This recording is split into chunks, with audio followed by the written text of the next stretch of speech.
Good morning, I'm the Reverend Tony Lorenzen. Welcome to the Mattatuck Unitarian Universalist Society, where our mission is to nurture the human spirit, bringing love and justice to transform ourselves in the world. Today, as you can see, this service is online through Facebook Live on our Facebook page because we've postponed in-person congregational gatherings for the time being until public health situations improve. If you are joining us for the first time or have come back after being away, we invite you to send us a private message or email us at membership@muusct.org or leave us your contact information along with that and update it so that we can put you on our list and reconnect. About 10 minutes after we end here, I'm going to host a coffee hour on my Zoom channel, and I will post the login information for that in the comments, and I'll also post that to our Facebook page when we end the stream here. Want to remind everybody to pay attention to email and social media in the church's webpage for updates, because we're going to be getting out a lot of information and we want you to keep up to date. Currently, there's a statement on the website that we encourage everyone to read about why we are shutting down our in-person worship and gatherings. With that said, everyone is welcome here. We hope lots of people can join us, not just our members, but also our friends and family of folks who know we're here. Spread this around, let people know they can join us. This morning, I invite you to refresh your spirit. We're going to talk about what's going on in the world. We'll share some stuff together, and we'll create a sacred and holy space and time by being together here. Should your online connection, or worse, mine, fail while you're here, try to stay tuned. You can refresh your browser, reboot your computer, reconnect, try a different device. If I should lose the connection, stay tuned where you are and keep checking back. Even if it takes a few minutes, I will post a notice that we have stopped onto the Facebook page if we cannot continue. All right? So with that, I invite us to settle into a space, be in a great place to worship together. And welcome Mary Ann. Glad you're here. And we're going to light our chalice. And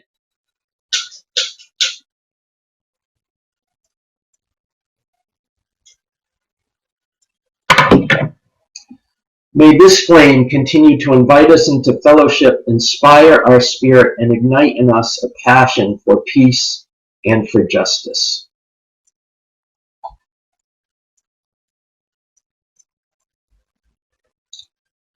We are a people of covenant here at Mattatuck Unitarian Universalist Society, and each week when we're together, we recite our covenant. And I invite you to say that along with me if you remember it. Love is the spirit of this society, dwelling together in peace, seeking truth, helping one another, serving human need, honoring the earth and all that is. This is our covenant. Welcome, Eileen, and all the others who have joined us. Say hello in the comments if you can as we go along. Got a story this morning. This story is called Who Loves the Dark by Sherry Philibom. There once was a child who got lost in the woods. Night began to descend and the child got very frightened. I'm sure any of us would be frightened in that situation. But what made the child more frightened was that they had always been afraid of the dark. They were more afraid of the dark than any of their friends or their siblings. They didn't know why they were more afraid of their siblings or their friends. They only knew that when the sun went down, it was really good to be inside, at home, with bright lights. When the sun finally got all the way down, and the only light was just this tiny bit of light from the moon and the stars, the child got so frightened all they could do was fall down and cry. And they sobbed. But soon, something interrupted their crying, and a voice said, "What's all that racket?" They looked down and saw a mole squinting up. "I'm lost in the woods," they said. "It's dark and I'm scared." "Well," said the mole, "perhaps you can take your noisy crying further down the path. I hate having to come out of my warm, comfortable dark hole to tell people to be quiet. The child got even more afraid and then heard another voice. Go back in your hole, Mr. Mole. I'll take care of this. The child looked up, and in the direction that this new voice seemed to come from, in the darkness, they saw two glowing eyes looking down. Before they could scream, which was their first thought and impulse, there was a flutter of wings, and this creature flew down, and they could see it was an owl. And the owl said, "Excuse Mole. He hates to come out of his nice dark hole for anything, really, to be honest." And the child burst out crying and sobbing even harder than before, because as frightened as the child was of the dark, having non-human animals speak to them was a little beyond their experience and kind of scary all in itself. No need for that crying," said the owl. "If you give me your address, if you know it, I'll guide you home." With that, the child did indeed stop crying, partly out of relief that someone might be able to lead them home, and partly out of curiosity as to how an owl could locate their home with or without an address. But deciding they had little to lose, they choked back tears and replied that they'd be very grateful to be guided home. They gave the owl their address. And I hope everyone here has his or her home address memorized, just in case an owl ever needs to guide you home. So a strange pair headed off through the forest in what this child hoped was truly the direction of their house. When fear left just a little bit, they looked around and thought though the moonlight was dim, began to notice their surroundings a bit more. At one point, they noticed a flower they'd never seen before and slowed down just to look at it. That," said the owl as they continued walking. "That's an evening primrose. Did you know that there are some flowers that bloom only at night? There are moonflowers and night gladiolas too, flowers you'd never see if you didn't go out at night." They kept walking. After a while, the owl said, as if musing aloud, "Of course, there are animals too who love the night and darkness. Me, for example. I don't mind the dark. In the daytime, the real bright light hurts my eyes, so that's when I like to go in the tree and sleep." To this, the child replied, "Well, I like the daytime. I can see. I can kick the ball around. I like the hot sun. I like going to the beach. When it's dark, it's scary and it's boring." "Boring?" said the owl. The owl clearly had opinions to express on this point, but just then there was a fluttering and squeaking around their heads. It took the child just a few seconds to figure out what it was, and then they shrieked, "A bat!" And they started flailing their arms to knock the creature away, shrieking and crying. The shape backed away, hovering just out of reach, and said, "Excuse me, sorry, that's just my way of saying hello." "Oh, hello to you, Mr. Bat," said the owl. This young child here is lost, and I'm helping them find their way home. Are you not hurt? You're not hurt, are you?" "Well," said the bat, "I'll probably have a bruise on my backside, but I'll be okay." But you're a bat," said the child. "A creature of darkness. Weren't you trying to drink my blood?" "Oh, no," said the bat. "But I've been eating a lot of yummy insects who would have been biting you if I had not been around. Anyway, I couldn't help overhearing what you said about darkness being boring. If you want to come just a little bit out of your way, I can show you something really exciting." My parents told me not to go anywhere with strangers," said the child. "Owl can vouch for me," said the bat. "We've known each other for years." Owl agreed, and Mr. Bat was indeed an upstanding citizen. So the group went off and traveled through the dark forest what seemed like a long time, but was only just a few more minutes. Then they came to a dark beach. "Here we are," said the bat. The child gazed out at the beach, lit gently by moonlight, and thought, "Wow, this is a really nice place, even in the dark." "But I wouldn't call it exciting," he told his companions. Just then there was a movement in the sand, like a little bubble of sand rising up. Then another bubble, and another, and it looked almost as if the beach in the area they were looking at was boiling, like boiling water. And out of one of those little bubbles of sand popped a round shape. "Ah, looks like we got here at the right time," said the bat. And as they watched, more and more shadowy shapes came out of the sand. And soon the child realized what they were seeing. Baby turtles, hundreds of them, climbing out of the sand.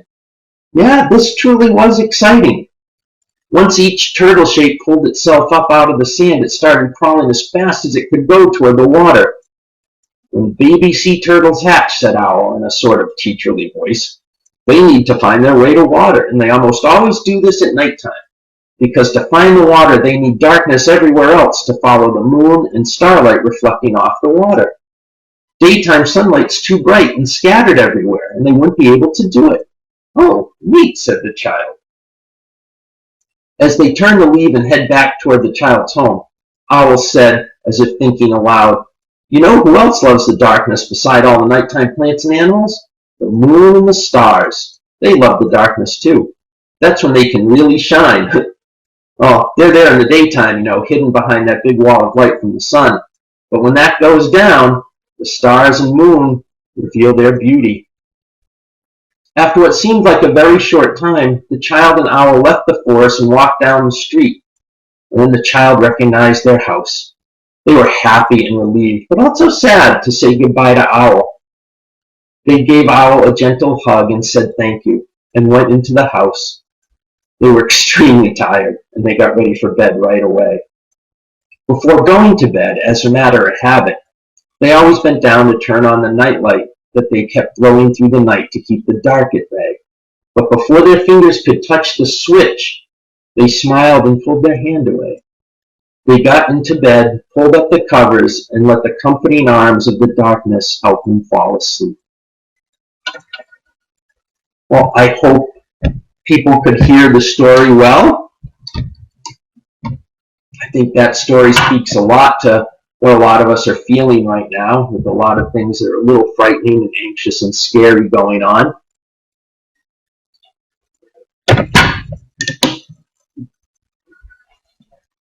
So, before I speak, I have a reading from Love in the Time of Cholera by Gabriel Garcia Marquez. These are some excerpts that I think go together. He allowed himself to be swayed by his conviction that human beings are not born once and for all on the day their mothers give birth to them, but that life obliges them over and over and over again to give birth to themselves. The essence of a human being is resistant to the passage of time. Our inner lives are eternal, which is to say that our spirits can remain as youthful and vigorous as when they were in full bloom. Think of love as a state of grace, not the means to anything, but the Alpha and the Omega, an end in itself. Glad everything's still coming across. Oh, John, I'm sorry, your voice is cutting in and out. I'm getting a decent reading here, so I'm going to keep going.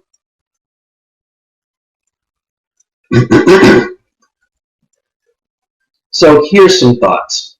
Holy ones, we are all in uncharted territory as we journey through this time of pandemic.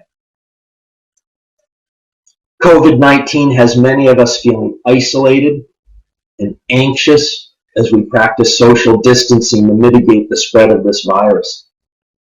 But we can be the church for each other and live out our mission to nurture the human spirit and bring love and justice to transform ourselves and our world.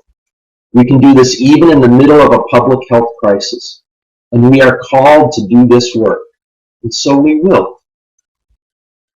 Beloveds, we are anxious and scared. I know I am.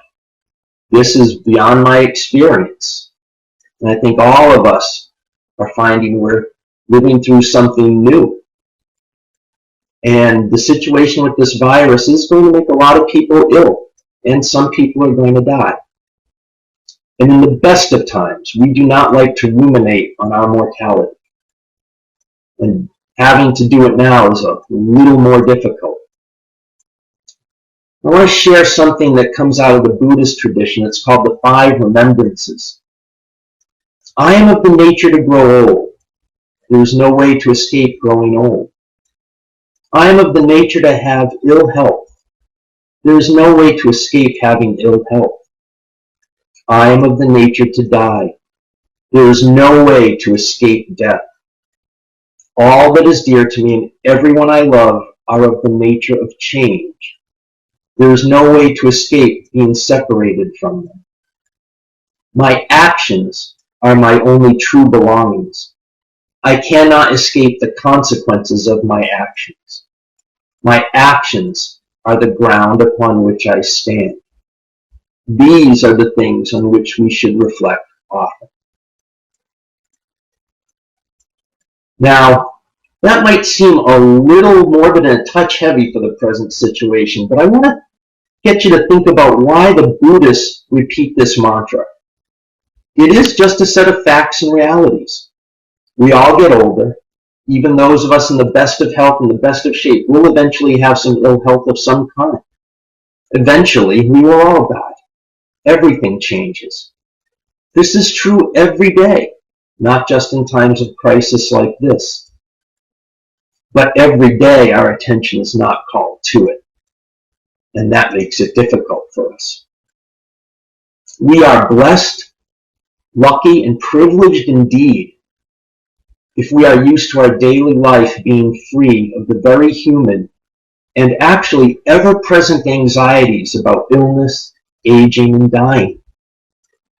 More people live with the ever-present awareness of these things than we like to admit or imagine. Now, this is our reality too, and humanity around the globe, while they're giving us a hug and comforting us, says, "Welcome to my world." And here we are, with these reflections and these worries front and center in a way we wish they were not. And what are we to do? One of my favorite responses to a question like this is from the movie Shawshank Redemption, where Andy Dufresne says to Red, "Guess it comes down to a simple choice, really. You get busy living, or you get busy dying." And so, even though we're anxious and scared and things are uncertain, I want to think about how we get busy living. And we should every day, even when things are healthy and easy. We should side with love. That is one of the ways we get busy living. Maybe the way we get busy living as Unitarian Universalists. Here is where our faith comes to the forefront in times of crisis and disruption, uncertainty and upheaval. James Luther Adams tells us church is the place we practice being human. And by church, he did not mean a building. He meant the community of people who commit themselves together in covenant. So let's practice the best of our being human, which for us is our 7 principles and some of the thoughts of James Luther Adams, which we call the 5 smooth stones of liberalism. Even during difficult times, we are called to live by our values and our Unitarian Universalist principles. Some of the ways we practice our faith during this time will be simple and may seem obvious, but I think it's important to remind ourselves of who we want to be and how we want to be in the world. In this age of fake news, be discerning, reasonable, and vet information intelligently. And please only share information from the most reliable of sources. And we are going to post a list of sources to our website. Remember, we believe in the free and responsible search for truth and meaning. So we are called to avoid spreading rumor, gossiping. We avoid spreading lies. And we put our trust in proven, reliable sources for our information. We are called to heed the teachings of science, and thus medicine. We believe there is always more to learn. We believe in the humanist teachings which counsel us to heed the guidance of reason and the results of science, and warn us against idolatries of the mind and spirit. So we are called to push back against magical thinking when we hear it. This Virus outbreak is not God's will. No one deserves to get a dangerous virus. There are no magical cures that prevent it or cure it. What we can do is act in solidarity with our neighbors. Unless you are a mission-critical situation, such as you must go to work, you must get food, you must get medical assistance, try not to go out in public. If you have a mission-critical situation, stay as far away from people as possible. Wash and sanitize your hands well. Don't touch your face. We all know this. And we're going to practice social distancing because it keeps all of us well. If you are less concerned about yourself getting sick, remember that your casual attitude and behavior could put others at risk, and in this case, at real deadly risk. So this is one of the times we need to remind each other and ourselves, it's not about me, it's not about you, right? This is not about us, it's about how we take care of all of us the best way. If you do need to go out and purchase things, try to support local business. If you have the means, buy gift certificates from local restaurants and businesses that will be losing business during this time. If you live in an apartment building or a condo community or planned neighborhood, help organize things in your community, ride shares, child care partnerships, keeping tabs on the more seriously ill, the homebound. Share food and other supplies. We believe in the dignity and worth of each and every person, so we should support services for people experiencing homelessness and hunger, such as shelters and food banks during this time. This might be financial contributions, volunteering, or spreading the word about available help and resources. We believe in justice, equity, and compassion in our relationships, so we will combat racism and oppression when it rises during this time. The coronavirus is not a Chinese virus or a foreign virus. Viruses have no ethnic group, race, gender, sexual orientation, religion, or nationality. They infect and kill indiscriminately. We'll do our best to check our own privilege. Let's not hoard food and supplies. Let's not assume people are all hunkered down at home in comfort for their social distancing. Let's remember that disasters always hit communities of color, poorer communities, and isolated communities differently and usually harder. We believe in the world as one beloved community, so we will learn what's happening in our own corner of the world. And here at church, we'll try to spread this type of information as we gather. We know what's going on in our town in Woodbury, what the resources are, what is needed. Is the town council still meeting? What is going on at school? Are there meal programs for those who rely on the free meals schools provide? How are our local food pantries doing? And I know many of us are involved in that. What are the resources for those experiencing homelessness? We can certainly do some of these things and increase our participation in some of them if we need to make things better for others. In these ways and in many others, we will side with love and love the hell out of the world together during this time. Because we are called to create a just social order, and there is always resistance to doing this, we are called to be brave. Brene Brown's research taught her that courage, bravery, is born of vulnerability. In all her data, she says there's not one example of any type of courage that did not require being vulnerable. Anything worth doing is going to have a chance of failing involved with it. Now, it's a cliche of courage, but it's really true. If you're not scared, it's not brave. During this time, remember that being brave does not mean not being scared. Courage, bravery, means being scared and carrying on and getting things done anyway as best we can. It is love overcoming fear. Let's remember we are called to have hope. Again, one of my favorite people, Brene Brown, says hope is not an emotion. Hope is a cognitive behavioral process that we learn when we experience adversity, when we have relationships that are trustworthy, when people have faith in their ability to get out of a jam.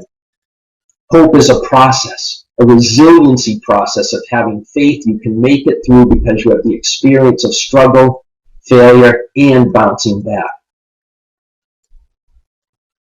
Let us make each other feel wanted, accepted, needed, and loved as much as possible.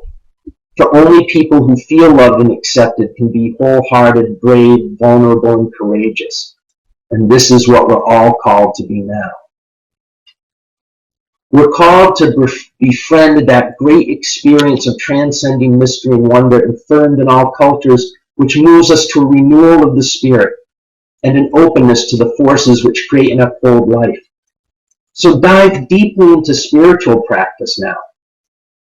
The congregation publishes dozens upon dozens of resources each month on a spiritual theme. This month is wisdom. And we will continue to post more resources to our website and social media. Now is a good time to journal, to meditate, to read, to make art, to listen to great music, to have a Netflix watch party. There's a way to watch the same thing at the same time on Netflix with people who aren't in the same place. That's a spiritual practice I think I'm going to adopt. Visit one of the great museums of the world online and take a virtual tour of the collection. Visit the New York Metropolitan Opera website. Beginning Monday each night at 7:30, they're going to broadcast a live recording of one of the operas that have previously been staged. And this first week's offering include Carmen, La Boheme, and La Traviata. Start a garden, even inside. Start the seeds inside. Get them ready to plant when it's warm enough. Go outside when it's warm enough and take a hike. If you haven't discovered podcasts yet, learn about them. You might start with one from NPR or On Being by Krista Tippett. You could watch the 3 21st century sermon videos from my upcoming class on Super Sermons of Unitarian Universalism. Discover some great YouTube channels. I particularly like the Vlog Brothers, SciShow, Yoga with Adrian, Marty Music, Reina Del Cid, Crash Course, Lang Focus Channel, and of course there's always The View, the UU version of The View, but with much better topics. As we had in the reading, Gabriel Garcia Marquez writes, "Our inner lives are eternal," which is to say that our spirits remain youthful and vigorous as when we were in full bloom. Think of love as a state of grace, not the means to anything, but the alpha and the omega, an end in itself. Beloveds, even though we are socially distanced, let's get busy living as we side with love through this time. Let us remember that love and loving each other is an end in itself. It is the question and the answer. Spirit of life, may we who are merely inconvenienced remember those whose lives are at stake. May we who have no risk factors remember the most vulnerable. May we who have the luxury of working from home remember those who must choose between preserving their health or making their rent. May we who have the flexibility to care for our children when their schools close remember those who have no options. May we who have to cancel our trips remember those that have no safe place to go. May we who are losing our margin money in the tumult of the economic markets remember those who have no margins at all. May we who settle for a quarantine at home remember those who have no home. As fear and anxiety grip our society, let's choose love. During this time when we cannot physically wrap our arms around each other, let's find ways to be a loving embrace to one another, and so side with love. Amen. I am incredibly grateful our live stream streamed all the way and the stream didn't end. So I invite you to join me if you remember our words with our closing benediction we always say together. And even though we're not holding hands, we are holding each other in our hearts. We extinguish this flame, but not the light of truth, the warmth of community, or the fire of commitment. These we carry in our hearts until we are together again. Amen. Go in peace, holy ones. This has been a presentation of MUUS, the Mattituck Unitarian Universalist Society, honoring the earth and all that is. Learn more at MUUSCT.org. Or come by any Sunday. All are welcome.